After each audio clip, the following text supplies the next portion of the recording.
The village of Little Thornfield had always prided itself on maintaining the delicate balance between progress and tradition that marked the finest English countryside communities.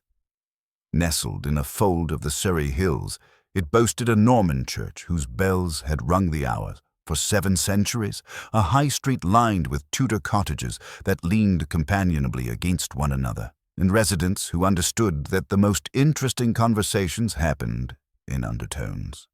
On this particular afternoon in late June, the village had dressed itself in its finest summer attire for the annual garden party at Rosemere House.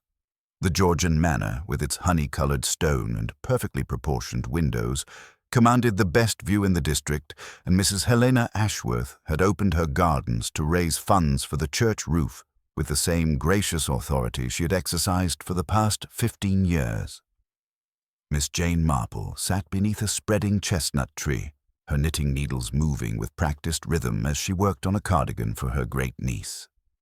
She had arrived in Little Thornfield 3 days earlier, at the invitation of her old friend Mrs. Dolly Bantry, who had recently moved to Rose Cottage after selling her larger establishment.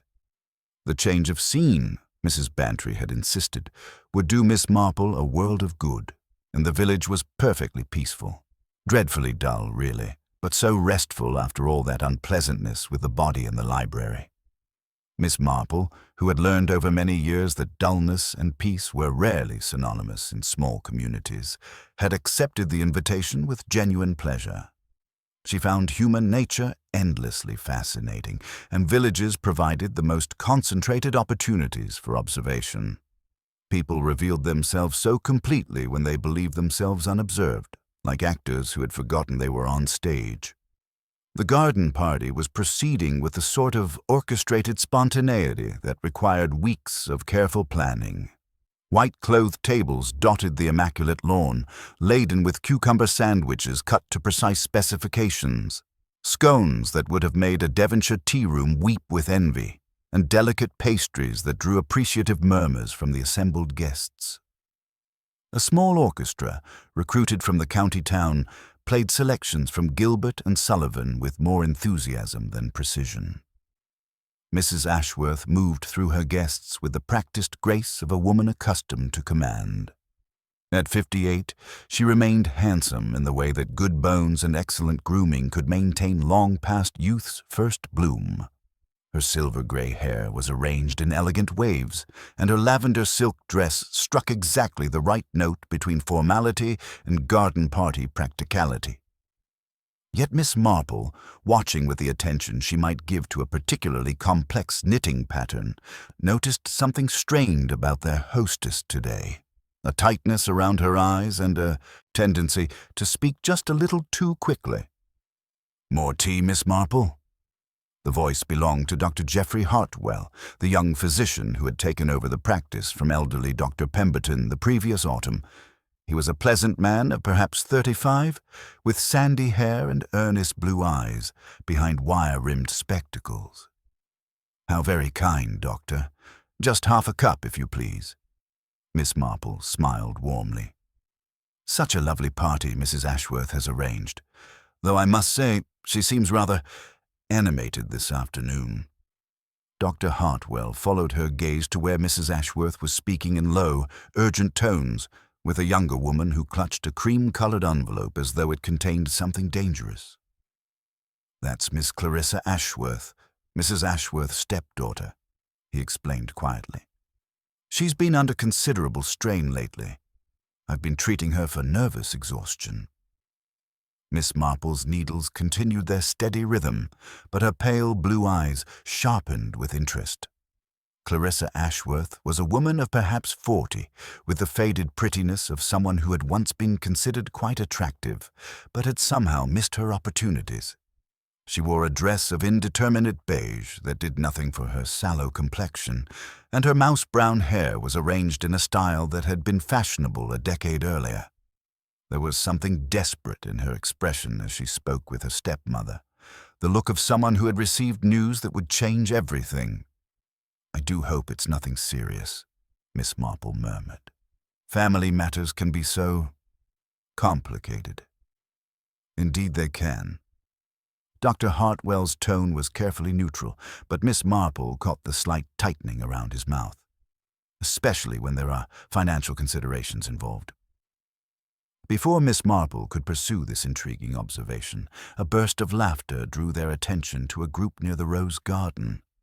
Colonel Bantry and several other local worthies were gathered around a tall, distinguished man with prematurely silver hair and the sort of easy charm that came from years of moving in fashionable circles.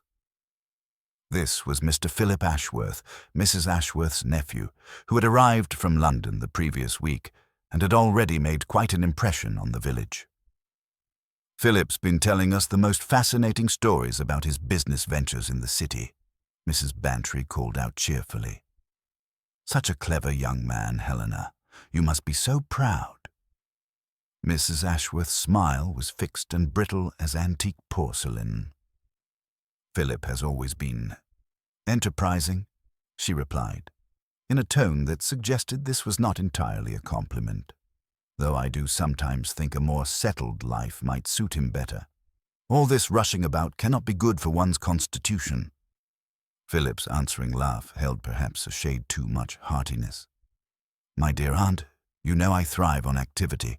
Besides, someone must keep pace with modern business methods, mustn't they?" He raised his champagne glass in a mock toast, and Miss Marple noticed how both Clarissa and Mrs. Ashworth flinched at the gesture. The afternoon wore on with a peculiar mixture of pleasure and tension that Miss Marple had come to recognize as characteristic of gatherings where unspoken conflicts simmered beneath polite conversation. She observed Mrs. Pierce, the housekeeper, moving efficiently among the guests with the stern competence of someone who had managed large households for decades. The woman's iron-grey hair was pulled back severely, and her black dress was relieved only by a small silver brooch. Yet Miss Marple noticed how Mrs. Pierce's eyes followed Philip Ashworth with undisguised disapproval, and how she positioned herself within earshot whenever he spoke with his aunt. The vicar, Mr. Clement, attempted to engage various guests in conversation about the upcoming church fete, with limited success.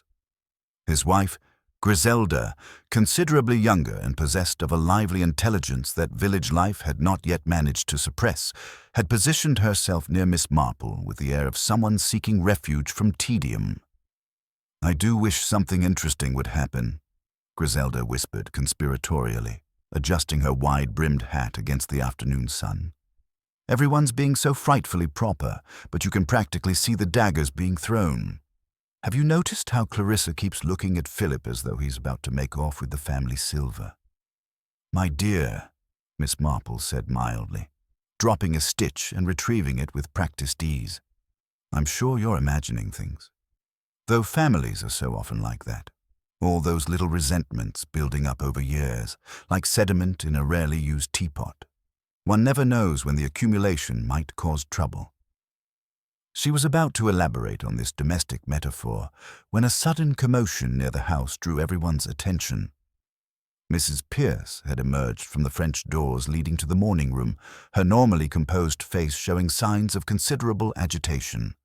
She hurried directly to Mrs. Ashworth and whispered something urgent in her ear.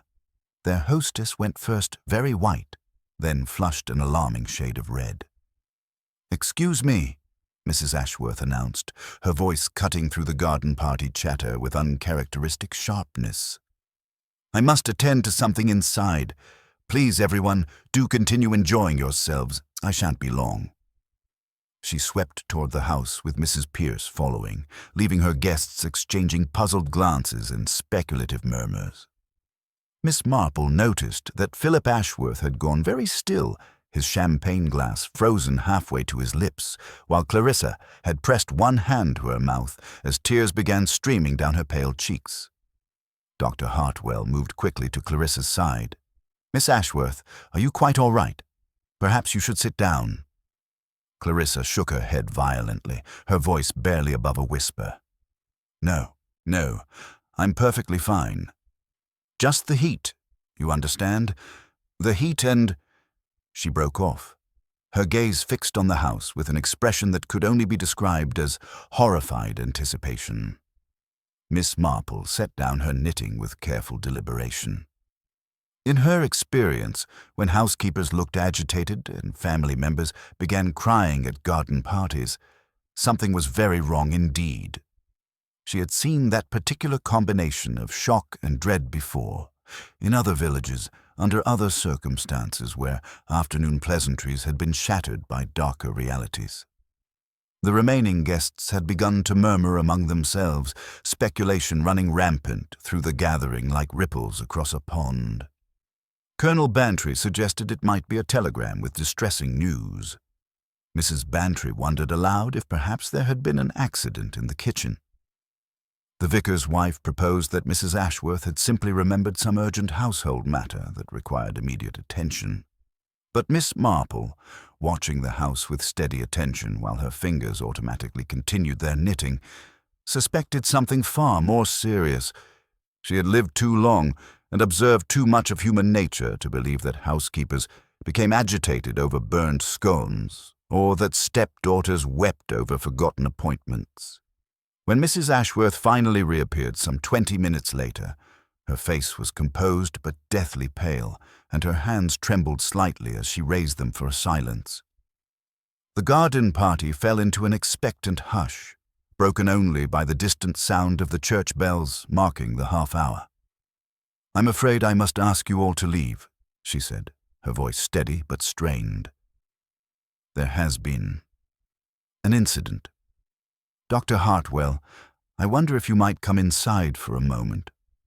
The rest of you, please forgive me for cutting the afternoon short, but circumstances require it." The guests began to gather their belongings with varying degrees of reluctance and curiosity, their voices rising in a buzz of speculation. Miss Marple noticed that Philip Ashworth had quietly disappeared during the confusion, slipped away while everyone's attention was focused on his aunt. Clarissa stood frozen in place, tears still streaming down her face, seemingly unable to move or speak.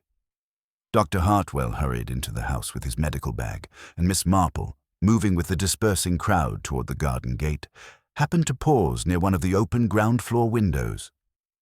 The afternoon breeze carried voices from within, and she could not help but overhear Mrs. Ashworth's words, high and strained with barely controlled emotion. "She's dead, Doctor. My sister-in-law, Mrs. Lavinia Ashworth, she arrived unexpectedly this morning from London, said she had urgent family business to discuss. I put her in the blue bedroom to rest before the party. When Mrs. Pierce went to wake her an hour ago, her voice broke slightly. She was lying there, perfectly peaceful, with the most extraordinary smile on her face. Quite dead. And Doctor, there was a teacup on the bedside table, still half full, and her book was open as though she'd simply dozed off while reading." Miss Marple's knitting bag swung gently from her arm as she walked slowly toward the gate, her mind already beginning to work through the implications of what she had just heard. A woman found dead in her sleep, smiling, with tea by her bedside and a book in her lap. It called to mind several cases she had read about in the newspapers over the years, cases that had invariably proved more complicated than they first appeared.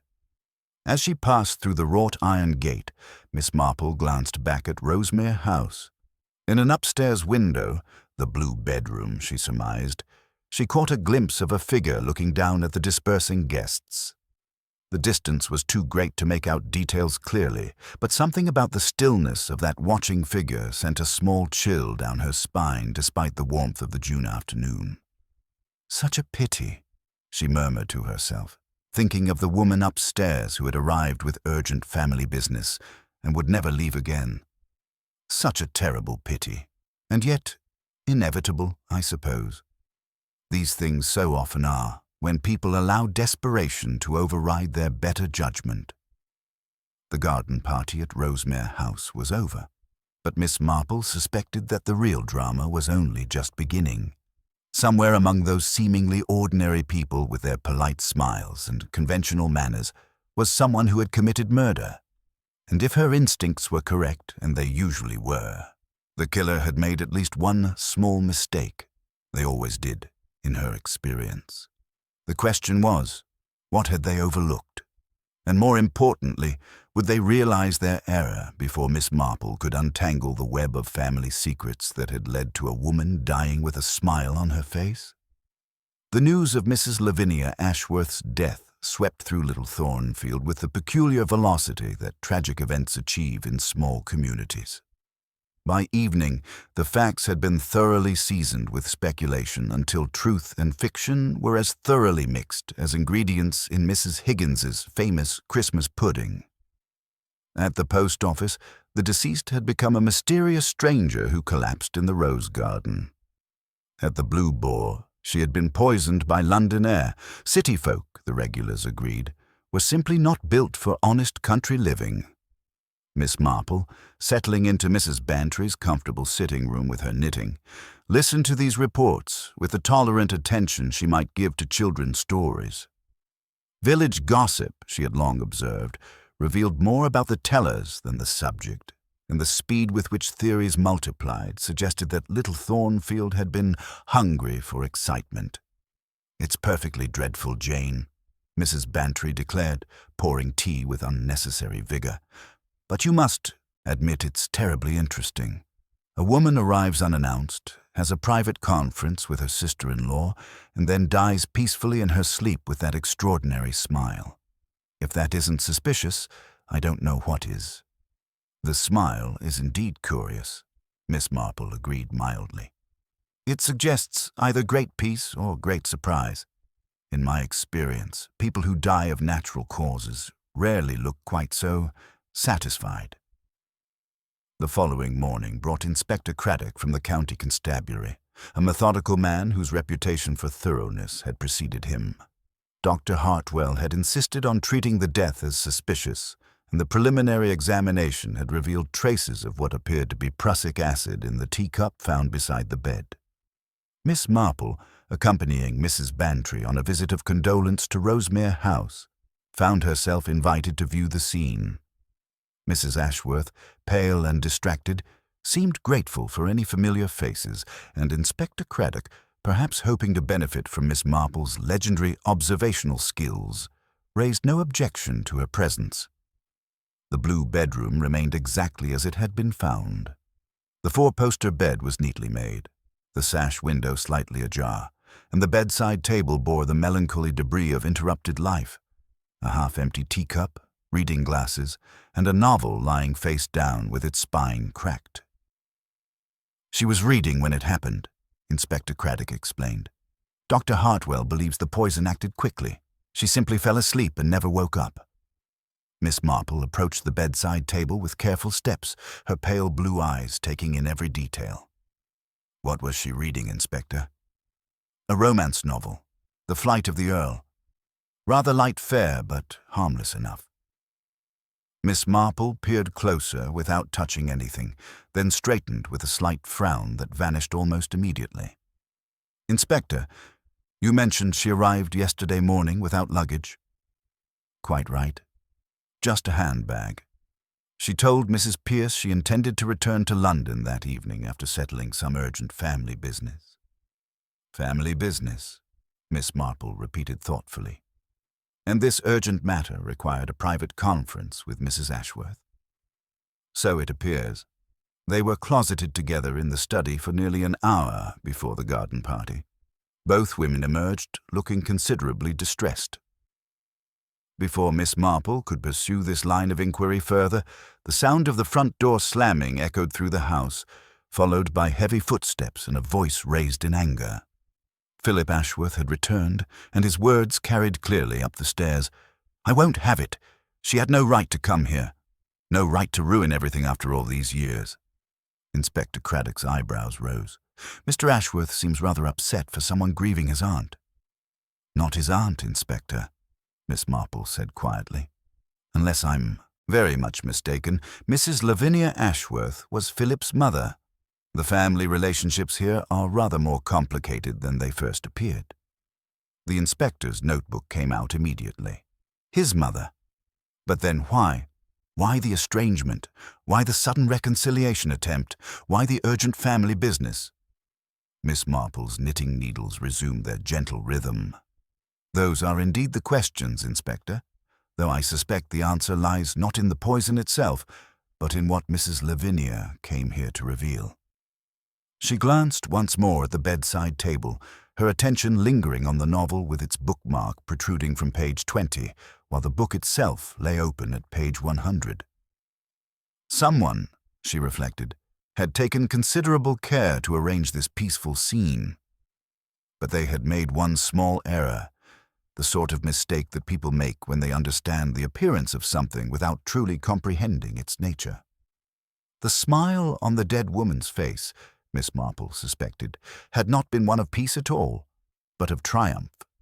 Someone had decided that whatever secret Mrs. Lavinia Ashworth had brought from London must die with her. The news of Mrs. Lavinia Ashworth's death swept through Little Thornfield with the peculiar velocity that tragic events achieve in small communities. By evening, the facts had been thoroughly seasoned with speculation until truth and fiction were as mixed as ingredients in a Christmas pudding. At the post office, the deceased had become a mysterious London adventuress. At the Blue Boar, she had been the victim of foreign spies. The grocer's wife insisted she had been carrying a fortune in jewels, while the vicar's verger claimed she had confided fears of being followed by sinister men in bowler hats. Miss Marple, settling into Mrs. Bantry's sitting room with her knitting, listened to these reports with tolerant attention. Village gossip, she reflected, revealed more about the tellers than the subject, and the speed with which theories multiplied suggested Little Thornfield had been hungry for drama. The following morning brought Inspector Craddock's formal interrogations in Rosemere's morning room. Miss Marple, invited to remain as moral support for Mrs. Bantry, positioned herself unobtrusively near the window with her needlework, becoming as unremarkable as the furniture itself. She had discovered long ago that people spoke more freely when they forgot she was listening. Mrs. Helena Ashworth sat rigidly upright, her composure brittle as fine china. "Lavinia and I were never close," she admitted, her voice carefully controlled. "She married my late husband's brother 30 years ago. When Thomas died 15 years ago, she moved to London with Philip. We exchanged Christmas cards, nothing more. Yet she came here yesterday with urgent family business," Inspector Craddock prompted. A pause stretched uncomfortably.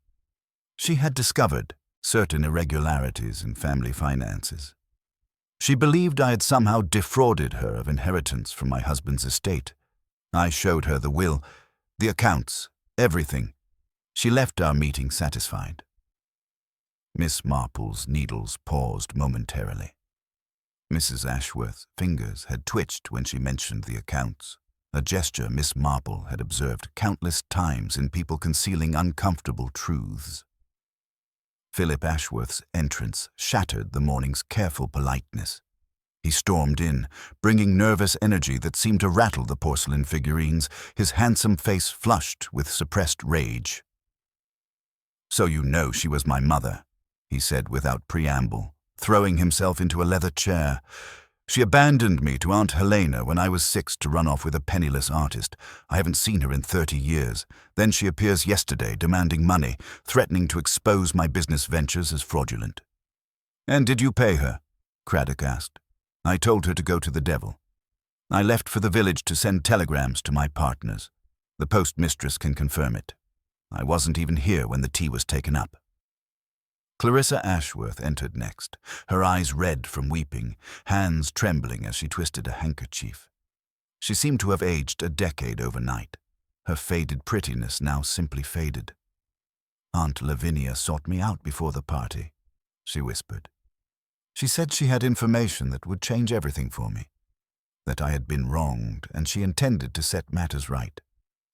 You were seen holding a cream-colored envelope during the party," Craddock observed. "What was in it?" Clarissa's hand flew to her pocket. "Just personal correspondence. I've misplaced it." Miss Marple noticed how Clarissa's other hand twisted a ring on her finger, not nervously but deliberately hiding it. A diamond ring, far too expensive for a dependent stepdaughter, turned inward so the stone was concealed. Mrs. Pierce provided the most practical testimony. She had prepared the tea service in the kitchen from the same pot served to guests, adding 2 sugar lumps and lemon as Mrs. Lavinia preferred. She had taken the tray up at 2:30, finding the deceased awake and reading. Returning at 4 o'clock to wake her, she had discovered the body. The teacup was still warm, Mrs. Pierce added, her stern face troubled. She cannot have been gone long. As the interrogations concluded, Miss Marple gathered her knitting thoughtfully. 3 people with secrets, she reflected. But something nagged at her about the crime scene itself. Why would a woman who had just successfully confronted her family, who was supposedly reading peacefully, have her bookmark at page 20 while the book lay open at page 100? It suggested careful staging, the work of someone with patience and domestic sensibilities.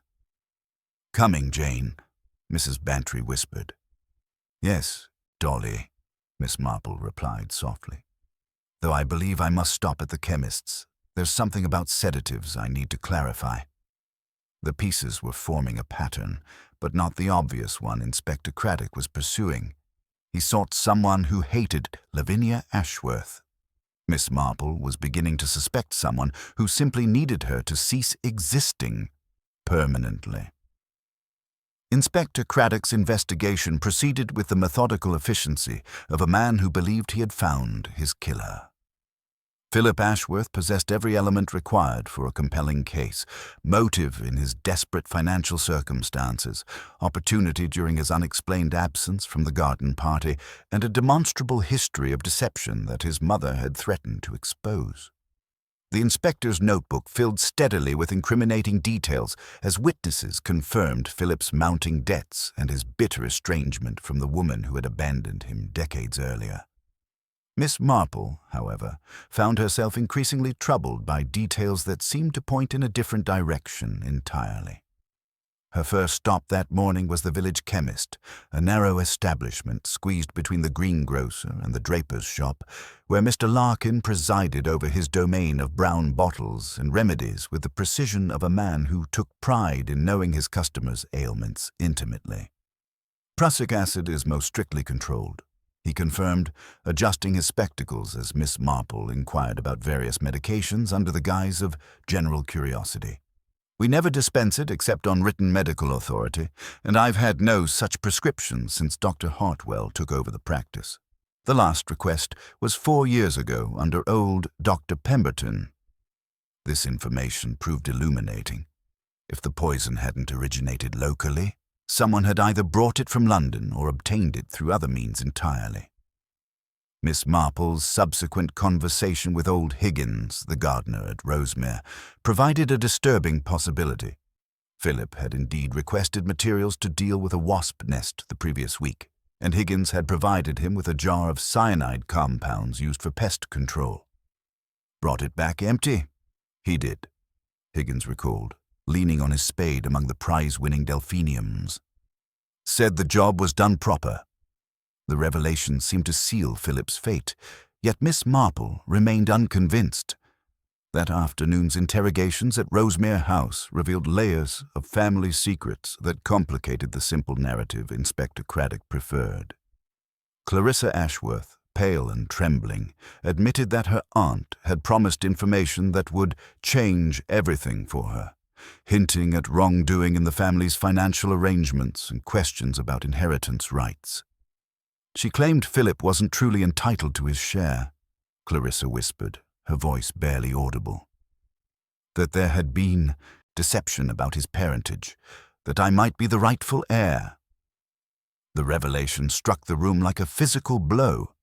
Philip's face went white, then flushed with rage, while Mrs. Ashworth sat rigid as carved marble. Here was motive enough for murder, yet Miss Marple noticed how Clarissa's hands shook not with guilt but with genuine terror, and how she unconsciously twisted an expensive diamond ring that seemed far beyond her modest circumstances. The discovery of burned papers in Clarissa's bedroom grate added another layer of complexity. Inspector Craddock's men had found fragments of what appeared to be a marriage certificate, though Clarissa claimed hysterically that she had only destroyed old love letters.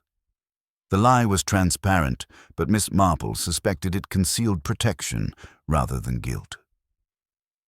Philip's own behavior that evening, when he appeared at dinner clearly intoxicated and defiant, provided the most damaging testimony against himself.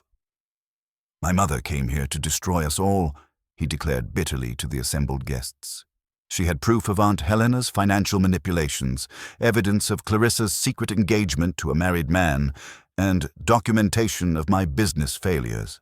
She demanded payment for her silence."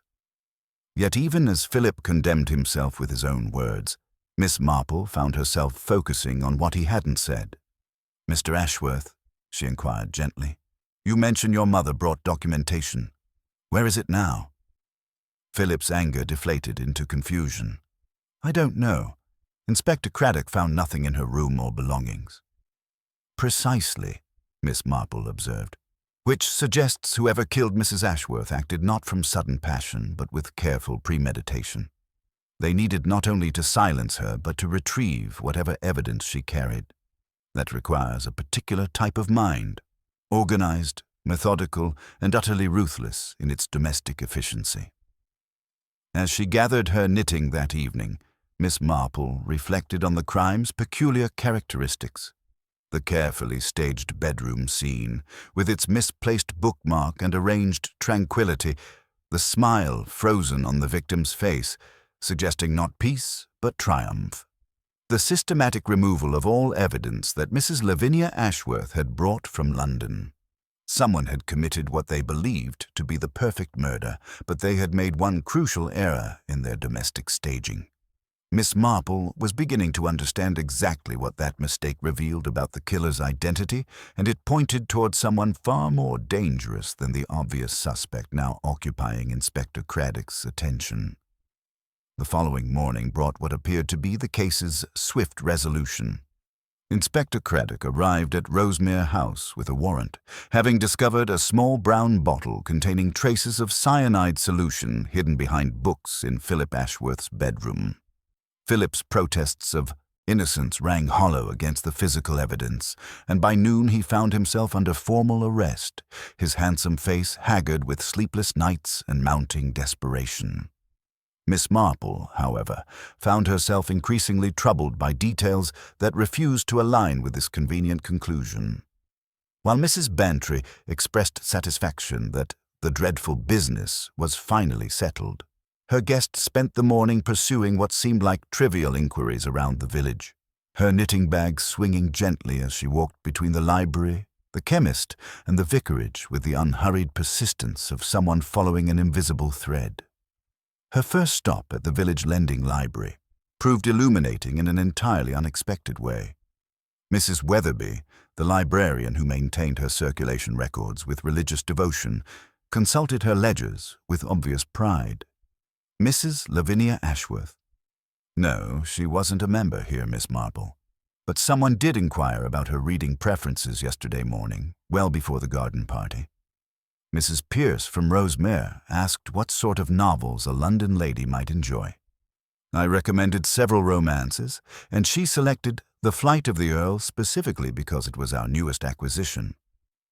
This revelation transformed Miss Marple's understanding of the crime scene entirely. The book found beside the body hadn't been Mrs. Lavinia's choice at all, but rather a carefully selected prop. Someone had understood that reading material would make the death appear natural and peaceful, but they had made a crucial error in the staging. Miss Marple recalled the bookmark lying at page 23 while the book itself was open at page 104. The mistake of someone who knew books should be present but didn't truly understand how people actually read them. Her subsequent conversation with Dr. Hartwell at Rose Cottage, conducted over tea in the comfortable sitting room, provided even more disturbing evidence. The young physician, clearly troubled by aspects of the case that didn't align with his medical training, spoke with the freedom that came from professional concern overriding official discretion. The prussic acid concentration puzzles me greatly, he admitted, stirring sugar into his cup with unnecessary vigor. It was strong enough to act quickly, but diluted enough to leave that peculiar smile on her face. Someone with medical or chemical knowledge prepared it with remarkable precision. But there's another oddity that's been troubling me. Mrs. Lavinia had taken a mild sedative before the poison, not enough to be dangerous, but sufficient to make her drowsy and compliant. Miss Marple's needles paused in their steady rhythm. "A sedative, doctor? Had you prescribed anything for her?" "That's precisely what disturbs me. I never treated Mrs. Lavinia. She wasn't my patient. Yet the compound was professional grade, not something available, without proper medical access or extensive household management experience." The implications were becoming increasingly clear, yet Miss Marple needed one more piece of evidence before she could be certain. That afternoon, she encountered Griselda Clement arranging flowers in the church sanctuary, the vicar's wife's sharp eyes bright with the excitement of someone who had noticed something important. "Oh, Jane, I've been hoping to speak with someone sensible about this dreadful business," Griselda exclaimed, narrowly avoiding disaster with a particularly aggressive gladiolus. "There's something I observed during the garden party that seemed trivial at the time, but now it keeps nagging at me." "Trivial details often prove most significant, my dear." "Well, it concerns Mrs. Pierce. Just before she came running out to announce the tragedy, I saw her near the back stairs carrying a tea tray. Not the one she had taken up earlier. I'm quite certain it was different, with only a single cup and saucer. She looked, well, furtive is the only word for it, as though she were trying not to be seen. This observation provided the final confirmation Miss Marple required. The timeline now made perfect sense. Mrs. Pierce had delivered the original tea at 2:30, as she claimed, but sometime between then and 4 o'clock, she had returned with a second tray, one containing the poisoned tea that would be discovered beside the body. The warm cup that had puzzled Dr. Hartwell wasn't evidence of when Mrs. Lavinia had drunk the poison, but of when the murderer had placed the evidence. Walking slowly back toward Rosemere House, Miss Marple's attention was caught by something glinting in the refuse bin near the gardener's shed. Half hidden under grass clippings lay fragments of a shattered teacup, its delicate spode pattern matching the guest china, but with a handle broken in a way that suggested it had been dropped in haste or panic. Perhaps the original cup that had contained harmless tea, hastily disposed of after the substitution. The perfect murder was revealing itself as an elaborate deception orchestrated by someone with intimate knowledge of household routines, access to both sedatives and poisons, and the domestic authority to move through Rosemere House without arousing suspicion. Philip Ashworth, for all his desperate circumstances and moral failings, lacked the cold precision and medical knowledge this crime required. As Miss Marple approached the gates of Rosemere, she reflected that the real murderer was someone whose motive transcended simple greed or passion. This was a crime committed by someone who believed that preserving family secrets and maintaining respectability justified the ultimate sin. Someone who had spent decades in loyal service and would not permit an outsider to destroy what they had helped build and protect.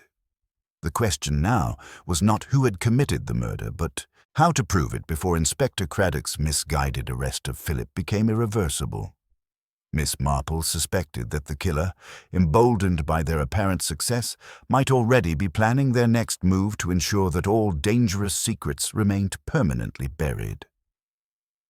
Inspector Craddock's satisfaction with Philip Ashworth's arrest had settled over Little Thornfield like morning mist, bringing apparent clarity to what had seemed an impenetrable mystery. The evidence appeared overwhelming: motive in Philip's desperate financial circumstances, opportunity during his absence from the garden party, and the damning discovery of the cyanide bottle hidden in his bedroom.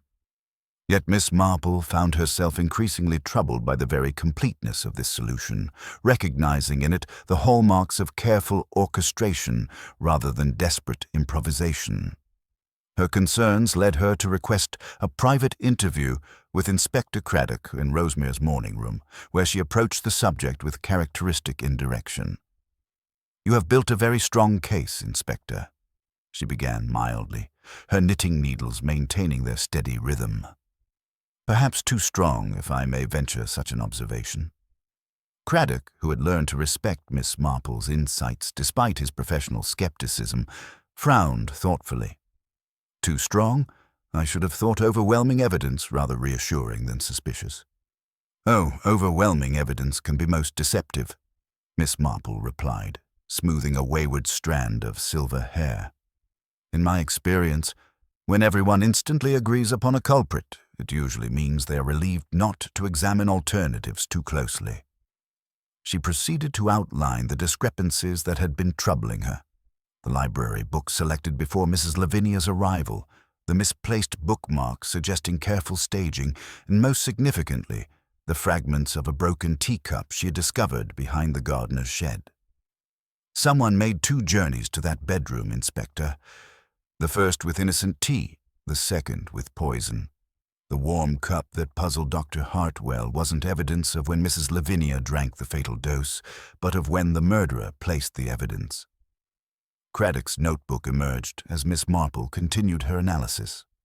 The precision required for the crime, the exact dosage of sedative to ensure compliance, the careful timing to avoid detection, the systematic removal of all evidence Mrs. Lavinia had brought from London, suggested someone with both medical knowledge and intimate familiarity with household routines.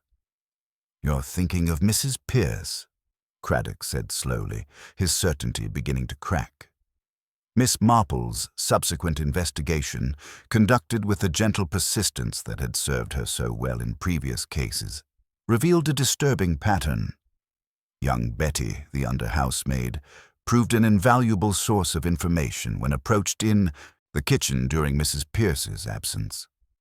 The girl's observations painted a picture of a woman whose devotion to the Ashworth family transcended normal service, who had practically raised Clarissa after her mother's death, and who regarded any threat to family stability as a personal affront requiring decisive action. "Mrs. Pierce has been with us 30 years, Betty confided over tea and biscuits. "She practically runs the house, knows all the family business, and she's fiercely protective of Mrs. Helena.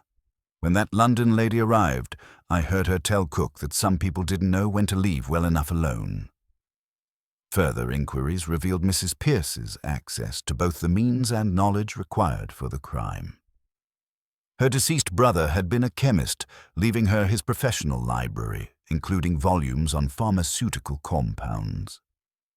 Dr. Hartwell confirmed that she regularly requested sedatives for Mrs. Helena's occasional nervous complaints, providing ready access to the drugs found in Mrs. Lavinia's system. The motive, however, proved more complex than simple loyalty. Mr. Soames, the elderly family solicitor, revealed that Mrs. Lavinia's accusations had been entirely baseless. Desperate attempts at extortion by a woman fallen on hard times. But Mrs. Pierce, overhearing the threats during that private conference, might not have known they were false. Or perhaps, Miss Marple reflected with growing unease, the housekeeper had known something genuine that Mrs. Lavinia's investigations might accidentally uncover.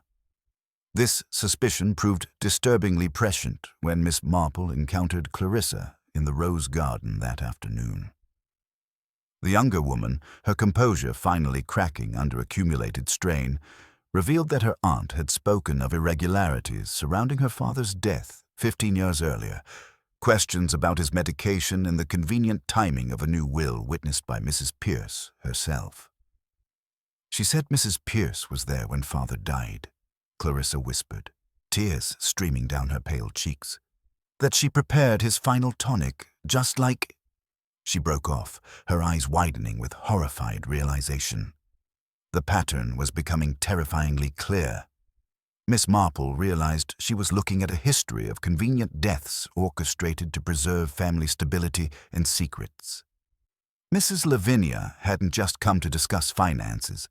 She had come to expose a crime committed 15 years earlier. And the person who had silenced her wasn't protecting the family from scandal, but themselves from the gallows. As if summoned by their conversation, Mrs. Pierce appeared at the garden path's edge, her expression unreadable but her presence unmistakably threatening. "Miss Clarissa, your stepmother requires you in the study immediately," she announced with perfect composure. There are papers regarding Mr. Phillips' defense fund." After Clarissa hurried away, Mrs. Pierce turned her attention to Miss Marple with the calm directness of someone who had reached a decision. "You are very observant, Miss Marple, perhaps too observant for your own good." "I simply notice things, Mrs. Pierce, the way loyal servants sometimes protect their families from consequences they believe undeserved." "People see what they expect to see," Mrs. Pierce replied, her voice devoid of emotion but heavy with meaning.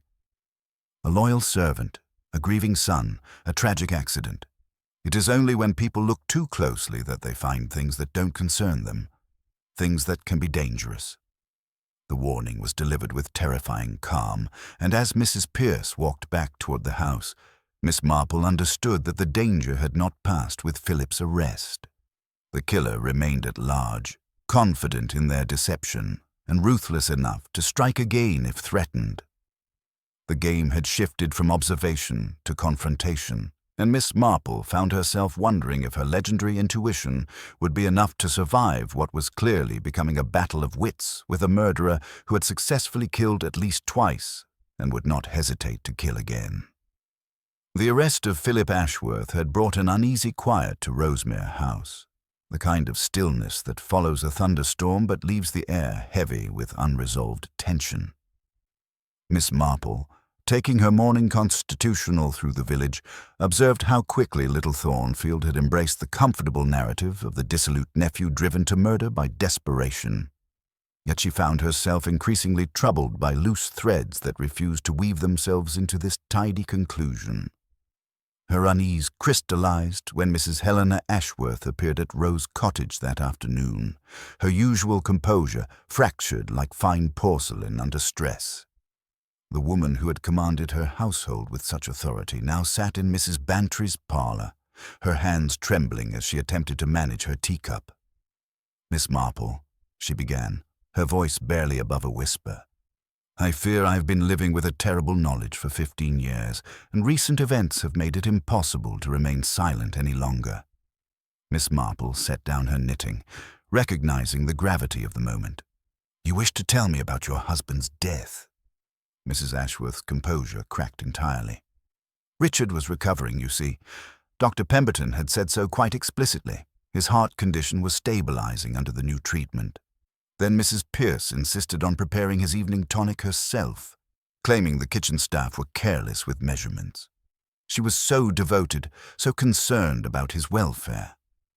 The next morning," her voice broke, "I found her burning papers in the study grate. She said they were old correspondence that had upset him, but I glimpsed fragments of a letter from his solicitor discussing changes to his will." The revelation confirmed Missy Marple's darkest suspicions about the pattern of convenient deaths at Rosemere. "Your husband intended to alter his will?" "In Clarissa's favor. She was his daughter from his first marriage, you understand, and he had grown concerned about her future security. Mrs. Pierce overheard our discussions about it. She seemed so understanding, so supportive of family harmony." Mrs. Ashworth's laugh held no humor. "I convinced myself I was imagining things, that grief had made me suspicious. But when Mrs. Lavinia arrived with her accusations, she had discovered something concrete about your husband's death. She claimed to have correspondence from Dr. Pemberton expressing concern about Richard's sudden decline despite treatment. She said she had evidence that someone in the household had been systematically poisoning him." Mrs. Ashworth buried her face in her hands. "I thought she was inventing scandals for money. I never imagined she might be telling the truth." Miss Marple absorbed this information with the careful attention she gave to complex knitting patterns. The picture was becoming devastatingly clear. Mrs. Pierce hadn't simply killed Mrs. Lavinia to protect the family from scandal, but to protect herself from exposure for an earlier murder. The housekeeper's devotion masked something far more sinister, a woman who had taken control of the household through calculated elimination of threats to her position. "Mrs. Ashworth," Miss Marple said gently, "I believe Mrs. Pierce has kept evidence of her crimes.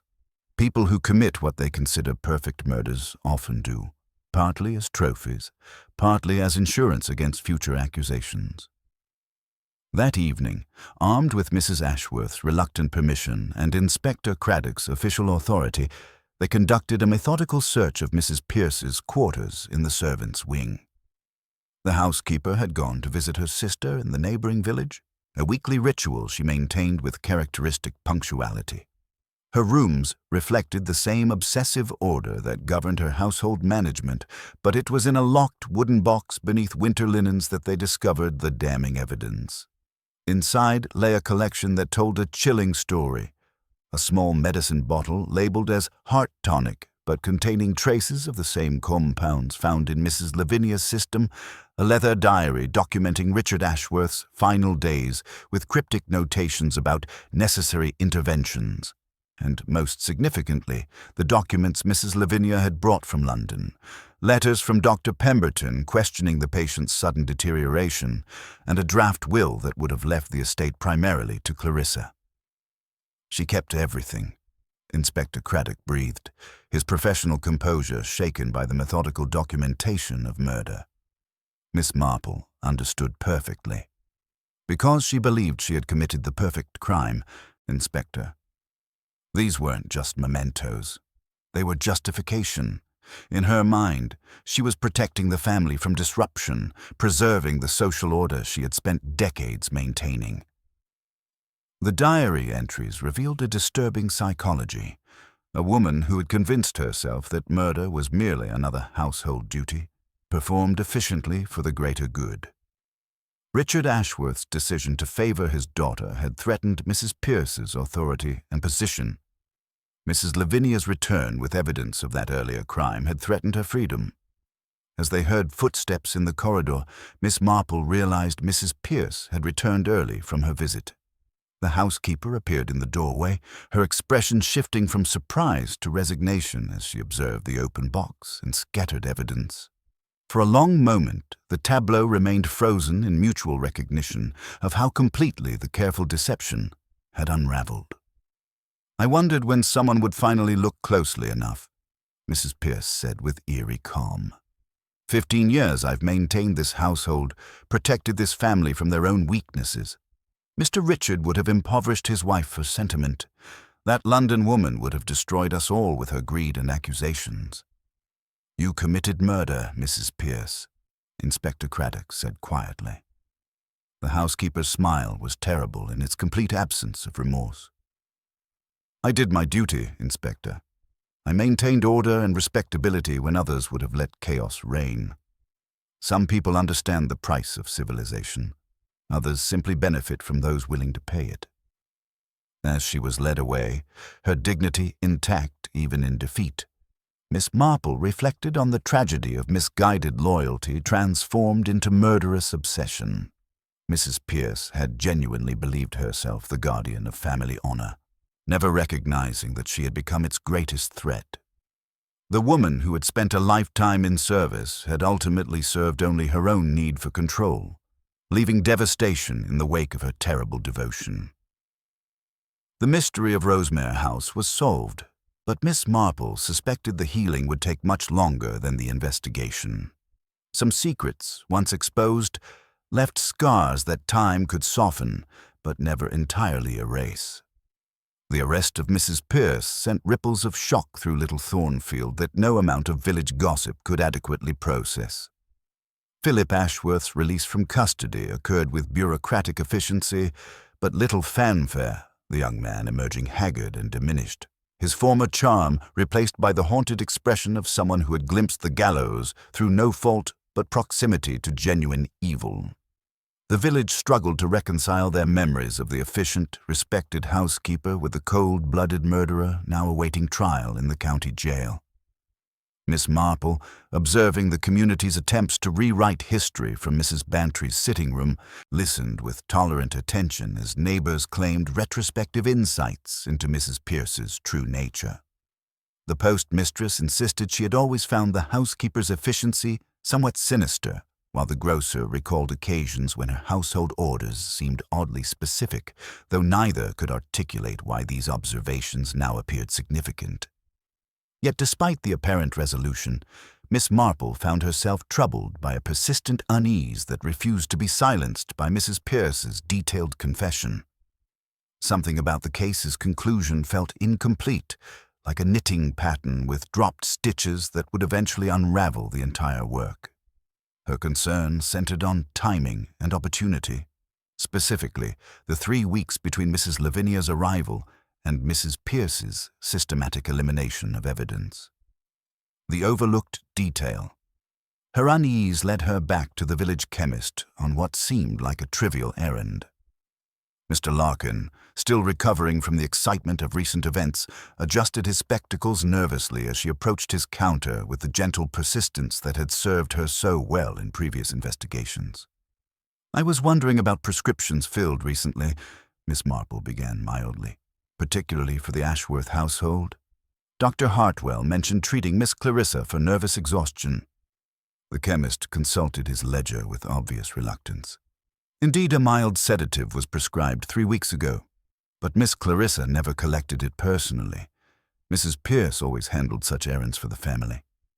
"And did she collect anything else during that visit?" "Only some gardening supplies. Weed killer for the roses," she mentioned, though it seemed an odd time of year for such concerns. The implications struck Miss Marple with the force of revelation. She realized with growing horror that she had misunderstood the full scope of Mrs. Pierce's methodical planning. The housekeeper hadn't simply murdered Mrs. Lavinia in response to immediate threats. She had been orchestrating a comprehensive elimination of the entire inheritance line, with Clarissa as her next intended victim. The gradual poisoning, Miss Marple's subsequent inquiries revealed a pattern of systematic poisoning that had been occurring under the guise of medical care. Dr. Hartwell, when pressed for details about Clarissa's condition, admitted to puzzling symptoms that had worsened over recent weeks despite treatment. She complained of persistent weakness, digestive troubles, and increasing confusion, he explained during an urgent consultation at Rose Cottage. "I attributed it to nervous strain following her father's death and the family's financial uncertainties. But if someone was administering small doses of arsenic or similar compounds..." The medical implications were terrifying. Mrs. Pierce had been slowly poisoning Clarissa for weeks, disguising the symptoms as the very nervous exhaustion Dr. Hartwell was attempting to treat. The murder of Mrs. Lavinia was meant to provide the emotional catalyst that would push the already weakened stepdaughter toward what would appear to be suicide, driven by grief and despair. The final trap, racing toward Rosemere House with uncharacteristic urgency, Miss Marple found Clarissa in the conservatory, pale and listless among the orchids that had once been her father's pride. The young woman looked up with glazed eyes, her hand resting near a glass of dark liquid that emanated a faint, medicinal aroma. "Dr. Hartwell sent over a new tonic this morning," Clarissa explained weakly. "Mrs. Pierce prepared it before the police took her away. She said it was specially formulated for my nerves, stronger than the usual medication. Don't drink it." Miss Marple's command cut through the conservatory's humid warmth with startling sharpness. Even in her final moments of freedom, Mrs. Pierce had attempted to complete her deadly work, preparing this final dose knowing she might be apprehended before it could be administered. The subsequent analysis by Dr. Hartwell confirmed Miss Marple's worst fears. The tonic contained a lethal concentration of cyanide compounds, disguised beneath layers of legitimate medicinal ingredients. Mrs. Pierce had intended for Clarissa to be found dead within hours of her aunt's murder, a tragic suicide note doubtless forged and hidden somewhere to be discovered at the appropriate moment. The true scope of evil. Inspector Craddock, summoned urgently to examine this final piece of evidence, looked shaken as he surveyed the nearly completed crime. "She planned to eliminate the entire line of inheritance," he said quietly. "First the husband 15 years ago, then the sister-in-law who threatened to expose her, finally the daughter who represented the last obstacle to complete control." Miss Marple, watching Clarissa recover slowly under Dr. Hartwell's care, reflected on the terrifying patience Mrs. Pierce had demonstrated. This wasn't the work of someone driven to desperate measures. but rather the methodical elimination of obstacles by someone who viewed human lives as merely inconvenient complications in her domestic arrangements. It was never about loyalty or service, she observed to Inspector Craddock as they prepared to leave Rosemere.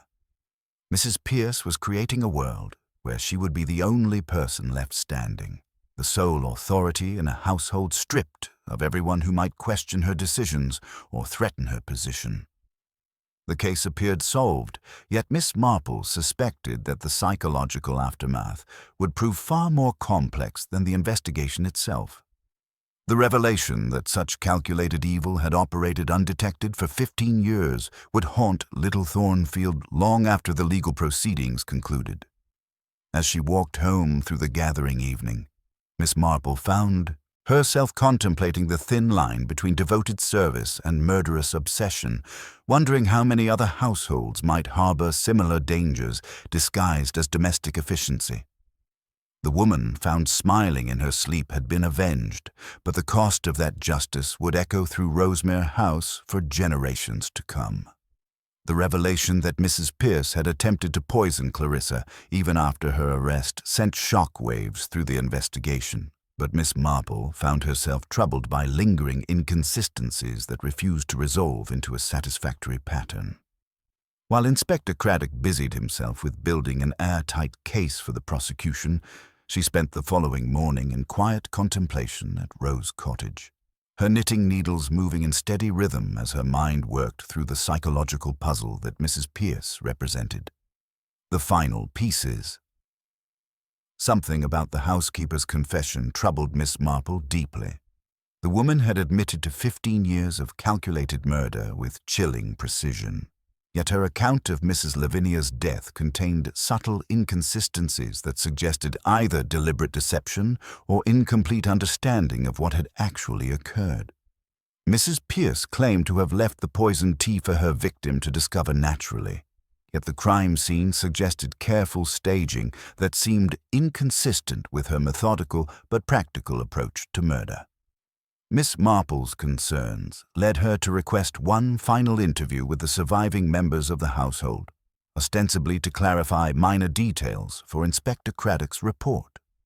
In reality, she intended to conduct what she privately termed her final test, a deliberate psychological experiment designed to reveal any remaining deceptions that might complicate the case's resolution.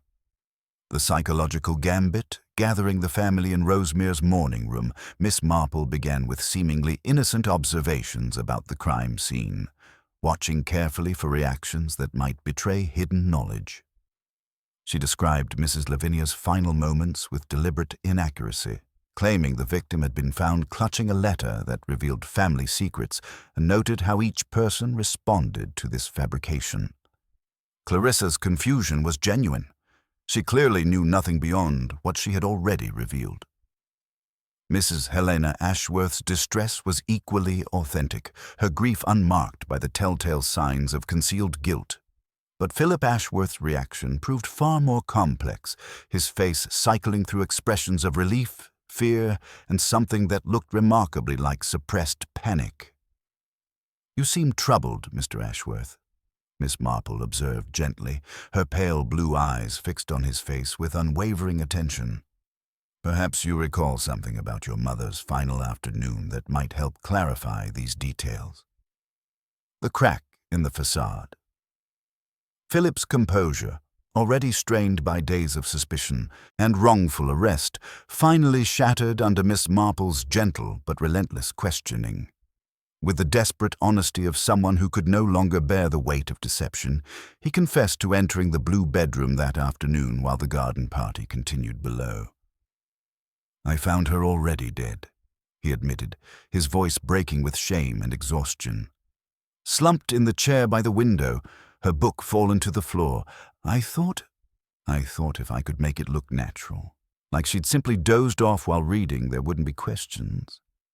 I moved her to the bed, arranged the book, placed the teacup on the table. I didn't know about the poison. I just wanted it to look peaceful. The revelation struck the room like a physical blow, but Miss Marple felt only the satisfaction of a puzzle finally clicking into place. Philip's panicked interference explained every anomaly that had troubled her. The misplaced bookmark, the awkward positioning of the body, the teacup that Mrs. Pierce insisted she hadn't left behind. The irony of deception. "You see," Miss Marple explained to Inspector Craddock later that afternoon, Mrs. Pierce committed what she believed was the perfect murder, quick, clean, and designed to appear natural. But Philip's attempt to stage the scene actually preserved the evidence we needed to prove it was murder at all. The irony was profound and tragic. Had Philip not interfered, Mrs. Pierce might have returned to remove the poisoned cup and arrange the scene more convincingly. His clumsy attempt at deception had inadvertently ensured the killer's downfall by freezing the crime scene at precisely the moment required for detection. The psychological portrait. As the full truth emerged, Miss Marple found herself contemplating the complex psychology of the case. Mrs. Pierce had genuinely believed herself the guardian of family honor, viewing murder as merely another form of household management. Philip, driven by fear and desperation, had stumbled into becoming an unwitting ally in exposing the very crimes he thought he was concealing. "It is remarkable," she observed to Mrs. Bantry over their evening tea, "how often the truth emerges not through brilliant detection, but through the simple human inability to maintain deception indefinitely." Mrs. Pierce was undone by her own meticulous nature, while Philip was betrayed by his fundamental decency. He could not live with the knowledge of what he thought he had done. Setting the stage. With Philip's confession providing the final piece of the puzzle, Miss Marple knew that the moment for complete revelation had arrived. Mrs. Pierce's carefully constructed facade of devoted service had crumbled entirely, revealing a woman whose obsession with control had transformed loyalty into something monstrous. Tomorrow would bring the formal confrontation that would expose the full scope of her crimes and bring justice for the woman found smiling in her sleep.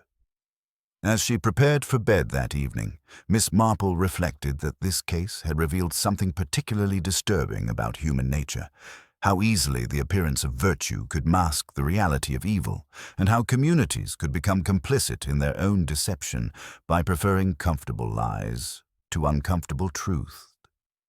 The real tragedy of Rosemere House was not just the murders themselves, but the 15 years of willful blindness that had allowed them to continue unchallenged. The stage was now set for the final act of this domestic drama, where all secrets would be exposed and all debts of justice finally paid. The drawing room at Rosemere House had witnessed many family gatherings over the decades, but never one quite like this. The late afternoon light filtered through tall windows, casting long shadows across the Persian carpet where Inspector Craddock stood with his notebook, while the assembled company waited in heavy silence. Mrs. Helena Ashworth occupied her usual chair, pale but composed. Beside her sat Clarissa, still fragile from her recent ordeal, but determined to see justice done. Philip leaned against the mantelpiece, his face drawn with exhaustion and guilt. At the room's center, erect in her plain black dress despite the handcuffs, stood Mrs. Eleanor Pierce. Even in custody, she maintained the rigid dignity that had characterized 30 years of household management. Her iron-gray hair perfectly arranged, her expression revealing neither remorse nor fear. Miss Marple, settled unobtrusively on a small settee with her knitting, seemed the least significant person present. Yet when she spoke, her gentle voice commanded immediate attention. "I believe we owe it to the dead and to the living to understand exactly what happened in this house," she began mildly, her pale blue eyes moving from face to face.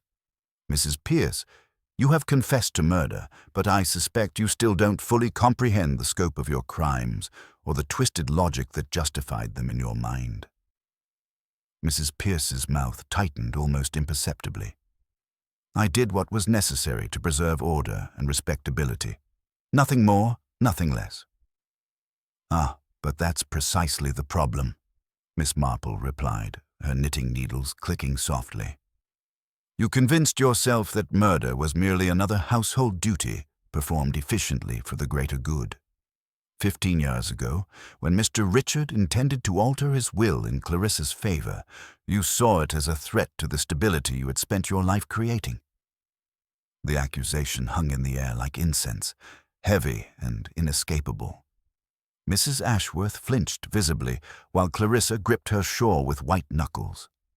You had access to his medications, Miss Marple continued with devastating gentleness. Small additions at first, enough to confuse his condition without triggering immediate suspicion. When Dr. Pemberton began to question the patient's decline, you ensured the final dose would be sufficient to guarantee a fatal episode. Then you destroyed the papers regarding the new will, preserving your carefully ordered world. Mrs. Pierce's composure cracked slightly, a faint flush creeping up her neck. He was weak, she said coldly. He would have ruined everything for sentiment. And having succeeded once, you grew confident, Miss Marple observed. For 15 years, nothing disturbed your arrangement. Then Mrs. Lavinia arrived from London with her nurse's training and her dangerous questions about old medical records. She recognized the signs you thought safely buried. Philip straightened against the mantelpiece, his jaw clenching as the full scope of the deception became clear. You prepared her death with the same methodical precision you applied to managing this household, Miss Marple said, addressing Mrs. Pierce directly. The library book selected before her arrival, suggesting natural death while reading, the sedative to ensure compliance, the precisely measured poison disguised as afternoon tea. You even planned for Clarissa to follow, slowly poisoned until grief over her aunt's death would explain her apparent suicide. For the first time, raw emotion flickered across Mrs. Pierce's face. Not remorse, but passionate conviction. Someone had to maintain standards, she declared, her voice rising. Mrs. Helena deferred to sentiment. Clarissa was weak and useless. Philip was reckless and dissolute. I was the only one with the strength to do what was required. But you made one crucial error, Miss Marple said quietly. You couldn't control human nature. When Philip found his mother's body and tried to stage a peaceful scene, he inadvertently preserved every piece of evidence that proved murder. The bookmark at page 20 while the book lay open at page 100. The teacup placed on the wrong side for a left-handed woman. The broken fragments you hastily discarded, thinking no one would notice. Philip's face crumpled with a mixture of guilt and relief. I thought I was concealing evidence of natural death. Instead, you ensured that justice could be served, Miss Marple finished firmly. Sometimes our mistakes serve purposes we never intended. Inspector Craddock stepped forward as the revelation reached its conclusion. Eleanor Pierce, you stand convicted by your own actions and admissions. The evidence speaks clearly of premeditated murder, repeated over 15 years. As Mrs. Pierce was led away, her dignity intact even in defeat, she paused at the doorway. I maintained order when others would have let chaos reign, she said with chilling calm. History will judge whether that was wrong. Later, walking slowly back to Rose Cottage with Mrs. Bantry, Miss Marple reflected on the case's deeper implications. She genuinely believed herself the guardian of family honor, she observed quietly. But she confused control with care, loyalty with ownership. The tragedy is how easily virtue can mask evil when we're too comfortable to look closely. The evening sky glowed softly above Little Thornfield's hedgerows as the village began its slow process of healing. At Rosemere House, doors would be locked with new awareness, and trust would be rebuilt carefully over time. But Miss Marple slept peacefully that night, knowing that truth had finally emerged from the shadows where it had hidden for far too long. The woman found smiling in her sleep had been avenged, and justice, though delayed, had finally been served. The weeks following Mrs. Pierce's arrest brought a peculiar atmosphere to Little Thornfield, as though the village itself were convalescing from a long illness whose symptoms had been willfully ignored until crisis forced recognition. Summer lingered longer than usual that year, but beneath the familiar routines of church bells and evening conversations at the Blue Boar ran a new current of awareness, the uncomfortable knowledge that evil had operated undetected in their midst for 15 years. At Rosemere House, the work of restoration began in earnest. Philip Ashworth departed for London within days of the revelation, his farewell to Miss Marple marked by genuine gratitude mixed with profound shame. "I spent weeks terrified that my interference had somehow caused her death," he confessed quietly. "The irony that my clumsy staging actually exposed the real murderer will haunt me forever." Miss Marple regarded him with sympathy, tempered by clear assessment. "You acted from panic rather than calculation, Mr. Ashworth. That distinguishes you from Mrs. Pierce, who murdered with methodical precision disguised as devotion." Clarissa's recovery proved both physical and psychological. The cessation of systematic poisoning brought immediate relief, but confronting the betrayal of someone she had trusted since childhood required deeper healing. "I keep remembering all those times she brought me tea with such concerned expressions," Clarissa told Miss Marple during one visit. Every kindness was calculated murder. Yet strength was returning to her voice and posture as she began managing the estate with newfound authority, implementing her father's original garden plans that Mrs. Pierce had altered to suit her own controlling preferences. The legal proceedings moved forward with bureaucratic efficiency. Mrs. Pierce maintained her rigid composure throughout, showing neither remorse nor recognition that her actions constituted genuine evil rather than necessary household management. The trial became the dominant topic of village conversation, with neighbors who had known her as a figure of stern efficiency struggling to reconcile memory with the cold recital of her crimes. Some insisted retrospectively that they had always found her devotion excessive, though Miss Marple recognized these claims as the community's attempt to retroactively claim vigilance they had never exercised. Dr. Hartwell, testifying about the systematic poisoning, found himself profoundly shaken by how completely he had been deceived. "I treated Clarissa for nervous exhaustion while the housekeeper was actively poisoning her," he confided to Miss Marple. "How does one recover professional confidence after such failure?" She replied gently that Mrs. Pierce had perfected her deception over 15 years, creating an entire performance of devoted service that convinced everyone of her benevolence. The investigation's aftermath revealed additional layers of Mrs. Pierce's control. Philip discovered she had been systematically embezzling small amounts over years, building resources to ensure her position remained secure regardless of family fortunes. "Control requires resources," Miss Marple observed. She was preparing for every eventuality, ensuring her authority could never be challenged. As Miss Marple prepared for her departure, she made final visits to Rosemere House. Mrs. Helena Ashworth, pouring tea with steadier hands, reflected on how much of their lives had been governed by someone else's will. "Mrs. Pierce made herself indispensable precisely so she could control us," she said quietly. The family was discovering that many household arrangements they had accepted as tradition were actually manifestations of the housekeeper's desire for dominance.